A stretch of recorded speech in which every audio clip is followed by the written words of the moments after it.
ရေနှုံးကကျွန်တော်ဆရာဥတုခရဲ့သားဥတုခဆိုတော့ဒါဥတုခမဟုတ်လားဥတုခဆိုတာကလက်ရှိမလင်းမြို့ကဝင်လိုက်ရုပ်ရှင်ရုံနေရာကိုပိုင်ခဲ့ဘူးတဲ့လူအကုန်တော့မဟုတ်ပေါ့40လမ်းမှာရှိနေဒေါက်တာဝါရှန်ရဲ့အဖေဦးအောင်ရှန်တို့နဲ့အတူတူအဲ့လိုမျိုးပိုင်ဆိုင်ခဲ့ဘူးတဲ့လူသူ့ရဲ့သားကိုစိုးဆိုတာကျွန်တော်ကိုဂီတာလေးဒီတီးပုံတီးကြီးတွေတင်ပေးခဲ့တဲ့ဆရာလို့ပြောလို့ရတယ်ပေါ့နော်အဲ့မှာကိုစိုးဆိုတဲ့ကျွန်တော်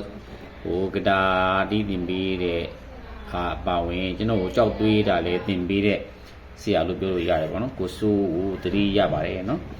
ကိုစိုးသတိရတယ်ကိုစိုးပြီးလို့ရှိရင်ကိုသူ့ရဲ့အထက်မှာမတ်တင်ကြီးတို့နောက်ပြီးလို့ရှိရင်ကိုအောင်ခိုင်ဝင်းတို့နော်ပြီးလို့ရှိရင်ကိုနိုင်တို့ကိုအောင်ဆွေဝင်းတို့ပေါ့နော်သတိရတယ်သူတို့သတိရခြင်းအဖြစ်ကျွန်တော်သချင်းလေးကိုကျွန်တော်ဆိုမယ်ဆိုတော့အဲ့ဒါတော့အဲ့ဒီသူတို့အိမ်မှာကျွန်တော်ကြောက်သွေးရင်းနဲ့ပေါ့နော်ကြောက်သွေးရင်းနဲ့အဲ့ဒီ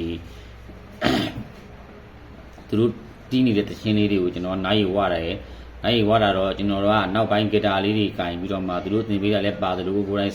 လာဝါသနာပါတာလည်းတခုရှိတဲ့အတွက်အဲ့ဒီသချင်းလေးတွေကိုဆိုရက်သွားတယ်တီးတတ်သွားတယ် professional မဟုတ်ဘူးပေါ့နော်ကြေးစားမဟုတ်ပါဘူးဒါကအပျော်သဘောပဲ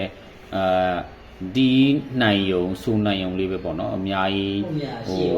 ညှော်လင့်မထားပါနဲ့ကျွန်တော်တို့ကရိုးရိုးရှင်းလေးပါပဲเนาะ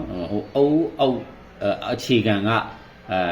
တီးသလိုအခြေခံကအဆူလေးတွေပါပဲเนาะဒါလေးတီးထားလို့ရှိရင်ဆက်ကြည့်လို့ရပါပြီเนาะ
ခုမှတတိယတော့เนาะညီလေးဝနာမျိုးเนาะဝနာမျိုးကိုလည်းပဲတတိယပါတယ်ဒီဗီဒီယိုလေးကနေပြောလိုက်ပါရစေ